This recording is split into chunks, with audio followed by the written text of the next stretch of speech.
আমি সরাসরি আপনাদের কাছে লাইভে চলে এসেছি। আমি এফএস আনারুল মিডিয়া, আপনারা জানেন মানুষের কাছে বাস্তবটা তুলে ধরি।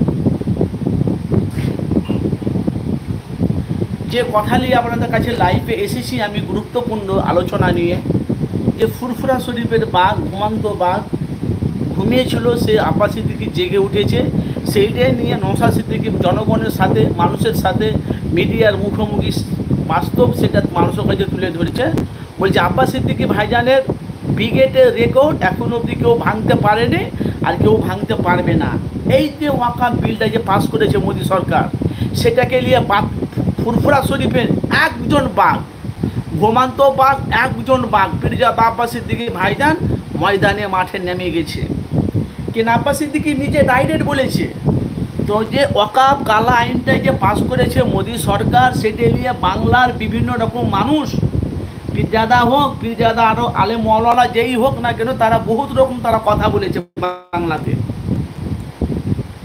তো আব্বাস সিদ্দিকী বলেছে আমি মাঠে নামবো, শেষ পজিশনে আমি দেখবো যারা বড় বড় যারা পাতলা ঝাড়ছে, যারা বড় যারা কথা বলছে, যারা মুসলমান হয়ে যে ওয়াকাফ বিলটাই নিয়ে যারা ব্রিগেডে ডাক দিবে বিভিন্ন রকম। আপনারা জানেন একবার ব্রিগেডে মানে একটা ব্রিগেড বাদ হয়েছে, সে ব্রিগেডটাকে বিক্রি করে দেওয়া হয়েছে, না অথচ পারমিশন দেয়নি। সেই নিয়ে বাংলাতে বিভিন্ন রকম জায়গায় বিভিন্ন রকম মানে কথা ছড়াচ্ছে। প্লাস তার সাথে সাথে কিছু বাংলার মানুষ আছে আমাদেরকে গর্ততে ফেলে দিয়েছে, এখন গর্ততে উঠার মতন এখন পজিশনে কেউ নেই। কোনো নেতা মন্ত্রীকে আর বিশ্বাস করা যাবে না, পজিশন যা হয়ে গেছে এখন ভাইজান।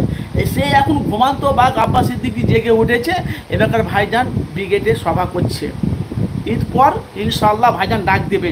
তার সাথে সাথে আব্বাস সিদ্দিকী, নওশাদ সিদ্দিকী ভাইজান এটাও বলছে, আব্বা বড় ভাইজান যদি ব্রিগেডে যদি ডাক দেয় আমরা সব চুনোপুটি, কোথায় কী হবে না হবে, প্যান্ডেলে কোথায় কী জায়গা হবে না হবে, সব লোক কোথায় আয়োজন হবে না, আমরা সব ঠিক করবো। আর আমাদের বস সে উপরে থাকবে। তার মানে আব্বাস সিদ্দিকী, তার মানে বুঝতে পেরেছেন আমি কী বলতে চাইছি? যেহেতু উনি এমএলএ অথচ বিধায়ক, ভালো করে বুঝবেন, আব্বাসের থেকে নওশাদের পাওয়ারটা বেশি বাংলায়। আব্বাসের থেকে নওশাদের পাওয়ারটা বেশি। কেন? উনি রাজনীতিতে উনি হলো এমএলএ অথচ বিধায়ক, ওনার পাওয়ারটা বেশি।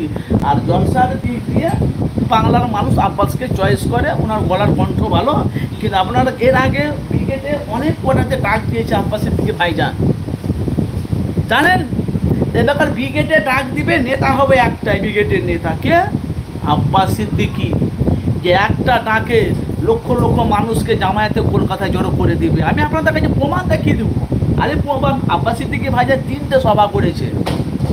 এই 3টে সভাতে কত লক্ষ মানুষ জামায়াতে জড়ো হয়েছে দেখেছে? আচ্ছা মানুষ যদি কেউ ডাক দেয়, কেউ যদি সভা করে, আচ্ছা মানুষের ফেটে যাবে, অত লোক হবে না। আমি আপনাকে গ্যারেন্টি দেবো যে আমার চ্যানেলের মাধ্যম থেকে, আমি এফএস আনারুল মিডিয়াতে এসেছি, আমি আপনাদের কাছে